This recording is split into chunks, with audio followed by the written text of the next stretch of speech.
30 నిమిషాలలో నొప్పి లేకుండా వేడికోస్ స్వయం చికిత్స. ఆవేశ హాస్పిటల్, హైదరాబాద్. నమస్తే రమ్మగారు. నమస్తే జయ. రమ్మగారు, శివరాత్రికి జాగరణ చేయటం, అలాగే ఉపవాసం ఉండటం ప్రధానంగా చేస్తాం కదా.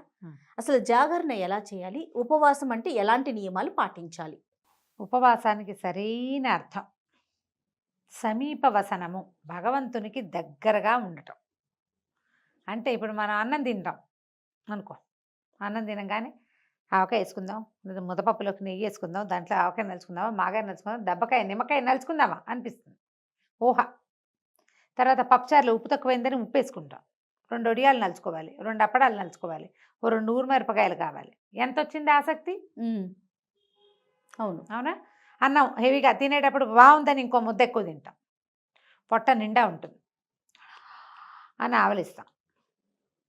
ఎస్. ఈ మొత్తం క్రియలో భగవంతుడు ఉన్నాడు ఎక్కడైనా. పొట్టలో ఉన్న భగవంతుడిని, వైశ్వానరుణ్ణి మనం పూజించాం. పొట్టలో ఉంటుంది, అదేమిటిది, ఒక అగ్ని, వైశ్వానరాగ్ని అంటారు, ఏదో అగ్ని. మొత్తానికి ఈ అగ్నిని పూజించాం. కానీ విరాట్ పురుషుడైన పరమేశ్వరుని పూజించిన దాఖలాలు లేవు, అందులో ఉండవు కదా. అందుకని ఏంటంటే ఆహారం హెచ్చుగా తీసుకోకూడదు. స్వల్పమైన ఆహారంతో, నామినల్గా పొద్దున్న దేవుడికి నివేదన చేసిన పళ్ళు, కాస్త మంచినీళ్ళు తీసుకుంటూ ఫలహారంతో ఉపవాసం చేస్తే మంచిది. చిలకడ దుంప కూడా ఉండు, వస్తున్నా అందాక. అక్కడి నుంచి స్వల్పాహారం అంటే ఫలహారం అనుకుందాం, పళ్ళు తింటాం. ఈ ఫలాహారం కాకుండా మనం ఏదైనా ఉప్మాలు, తర్వాత ఏమో ఒక దిబ్బరొట్టె, ఉప్పుడు పిండి, ఇలాంటివి చేసుకుని తినే ఉపవాసం ఒక రకం. వీళ్ళు ఏంటంటే టాబ్లెట్లు వేసుకోవాల్సిన వాళ్ళు, ఉండలేని వాళ్ళు, అన్నం మీద బెంగొచ్చేసి శివుడి మీద శ్రద్ధ తగ్గిపోయే రకం వాళ్ళు. వీళ్ళు ఏం చేస్తారు, కాస్త ఏదో తింటే అన్నానికి భిన్నమైన పదార్థం ఒకటి, ఘన పదార్థం వెళ్తే 1-2 కాఫీలతోటి ఉపవాసం అయిపోతుంది. అవును, ఇదొక పద్ధతి. పొద్దున్నుంచి సాయంకాలం దాకా అభిషేకాల్లో వాట్లల్లో ఉండే వాళ్ళకి మంచి తీర్థం తప్పిస్తే ఇంకా ఏమీ అక్కర్లేదు. రోజంతా శివనామస్మరణ చేసేవాళ్ళు, వాళ్ళకి అవసరం లేదు. ఖాళీగా ఉంటారు, ఆఫీసుల్లో పని చేసుకుంటూ, ఇంట్లో పిల్లల జల్లాలను చూసుకుంటూ, రకరకాల ఇంటి పనులు చేస్తూ, బిజినెస్ వ్యవహారాలు చూసుకుంటూ కూడా మనం ఉపవాసం చేయాలి అంటే అలా ఉండలేకపోతాం. అవును. పైగా మనకి బ్రేక్ఫాస్ట్కి టైము, లంచ్కి టైము, ఈవినింగ్ స్నాక్కి టైం, ఆ టైములు బ్రెయిన్లో ఫిక్స్ అయిపోయి ఉంటాయి. అది ఫిక్స్ ఇట్లా కొడుతూ ఉంటుంది. మిగిలిన వాళ్ళు తింటారు కొంతమంది అయినా. మనం నాకు ఉపవాసం అని చెప్పాలంటే కొంచెం ఇదిగా ఉంటుంది. ఏదో ఒకటి తిని ఉన్నామనుకో, మనకు కూడా దాని మీదకి ధ్యాస పోతూ ఉంటుంది. అందుకని కొంచెం ఏదైనా తినాలంటే చిలకడ దుంపలు లాంటివి తీసుకోవచ్చు, దాన్ని ఉడికించి తీసుకోవచ్చు. ఉప్పు అది ఉండదు. ఇప్పుడు ఉప్మా చేసుకున్నాము, ఉప్పుడు పిండి చేసుకున్నాము అంటే అందులో ఏమిటి, ఖచ్చితంగా ఉప్పు ఉంటుంది, నూనె ఉంటాయి. ఇప్పుడు మనం అలా కాకుండా చిలకడ దుంప జస్ట్ కందమూలం కదా, అదే భూమిలోంచి వచ్చింది, దాన్ని కాల్చి లేదా ఉడికించి, ఇక ఏమీ లేదు, దాన్ని అలాగే ఒలుచుకుని తింటే పండు తిన్నట్టే, అంతే. ఉడికిస్తాం కానీ ఉప్పు వేయం. అది కూడా కొంచెం సాల్ట్ లాస్ అయ్యేవాళ్ళు, వీక్నెస్ వచ్చేవాళ్ళు, వాళ్ళకి బాగుంటుంది. అది కూడా తీసుకోవచ్చు. ఫలరసాలు తీసుకోవచ్చు, కొబ్బరి నీళ్ళు తీసుకోవచ్చు. మజ్జిగ కొన్ని చోట్ల పనికిరాదంటారు, కొన్ని చోట్ల మజ్జిగ ఉపవాసానికి పనికొస్తుంది. మజ్జిగ పనికిరాదు, అది అన్నంతో పాటు తీసుకునేది అని ఒక సిద్ధాంతం ఉంది. మన ప్రాంతాల వారీగా దాన్ని మార్చుకోవచ్చు మనం. అదేలేండి, మన ప్రాంతాల్లో మజ్జిగ పనికొస్తుంది అనుకోండి, పుచ్చుకోండి.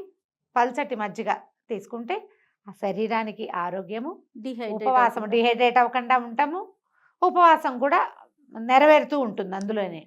అయితే ఏంటంటే ఈ ఉపవాస నియమము అస్సలు ఉండలేని వాళ్ళు, ఆహారం అత్యవసరమైన వాళ్ళు, వీళ్ళు కూడా మేము ఉపవాసం ఉండాలండి అంటే ఒక చిన్న సూక్ష్మం. పొద్దున దేవతార్చన చేసుకుంటాం కదా, దైవారాధన ఏదో చేసుకుంటాం, పూజ పునస్కారం సింపుల్గా అయినా దీపం పెట్టి ధూపం చూపించి తర్వాత 2 అరటిపళ్ళు నివేదన పెట్టే అలవాటు ఉన్న వాళ్ళు కూడా పొద్దున మీరేం వండుకుంటారో, ఉప్మా అయినా సరే దాన్ని దేవుడికి నివేదన చేయండి. ఓకే. అన్నాన్ని మీరు పెట్టుకున్నటువంటి పప్పు, కూర, చారు, ఆ పదార్థాలతో పాటుగా నివేదన చేయండి, చూపించండి దేవుడికి.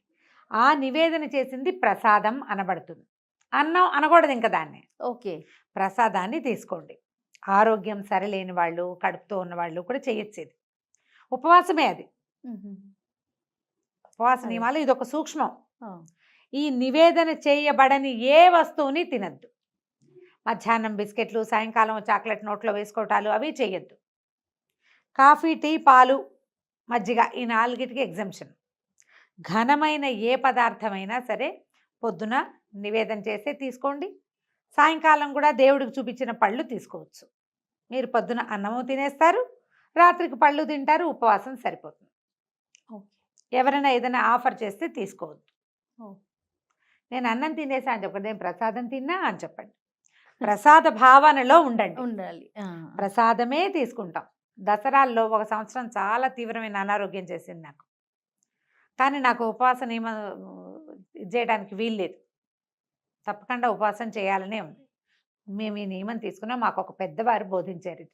ఓహో, పొద్దునే నివేదన చేసేస్తావా, అన్నం కూర ఏం చేస్తావో అది కానిది మరమరాలు కూడా మరమరాల్లో ఒక కణం కూడా తీసి నోట్లో వేసుకోకూడదు. నివేదన చేసింది మాత్రమే పుచ్చుకోవాలి. సాయంకాలం నివేదన చేయండి, అది పుచ్చుకోండి, అంతే. బాగుంది. ఇలా చేయొచ్చు.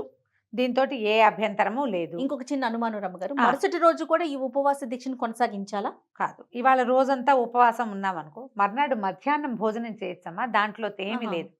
అయితే ఇప్పుడు మనం ఏకాదశి, ద్వాదశి చేయమా జయ? ఏకాదశి రోజంతా ఉపవాసం ఉంటాం కదా. అవును. ఏకాదశి నాటి జాగరణ చేసే విధానం కూడా ఉంది, ఇప్పుడు చేయట్లేదు మనం. అవును. ద్వాదశి నాటి పగలు భోజనం చేస్తాము.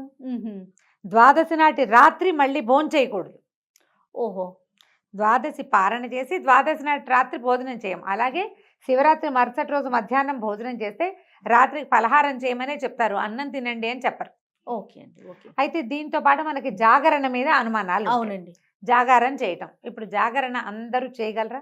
మనం వేతన జీవులం కదా, ఎక్కువ భాగం అందరూ మర్నాడు పొద్దున పనికి వెళ్ళవలసిన వాళ్లే కదా.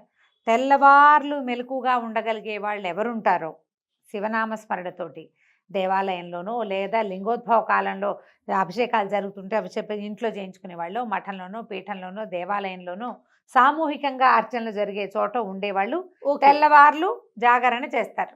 ఇళ్లలో కూడా కొంతమంది చేస్తారు జాగారం చేస్తే. అయితే జాగారానికి ఒక నియమం చెప్తారు. తెల్లవార్లు జాగరణ చేసిన వాళ్ళు మరుసటి రోజు పగలు పడుకోకూడదు. ఓహో. శివరాత్రి నాటి మరుసటి రాత్రి పడుకోవాలి. మర్నాడు పగలు పడుకుంటే జాగారం ఫలితం పోతుందని చెప్తారు.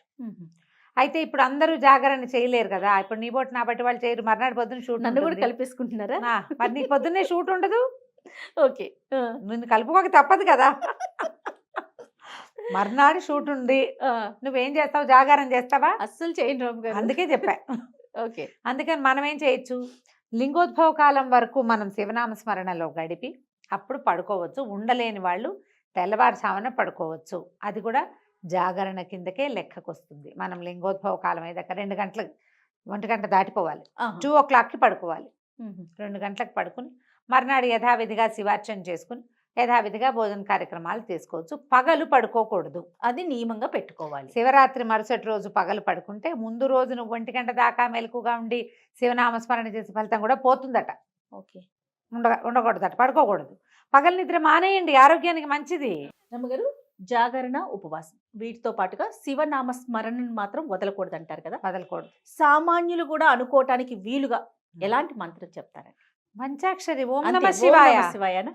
అసలు అంతకు మించింది ఉంది ఆ మహామంత్రం కదా. ఉపదేశం తీసుకుని మంత్ర పునశ్చరణ చేసుకుంటే అద్భుతం చేయాలి. ఉపదేశం లేకపోయినా కూడా మనం ఏ ఆకాలు రాసేటప్పుడు మొదట రోజున అక్షరభేదం ఓ నమః శివాయ రాయిస్తారు. మనం చదువుకోవచ్చు, అది చాలా చక్కగా చెప్పుకోవచ్చు.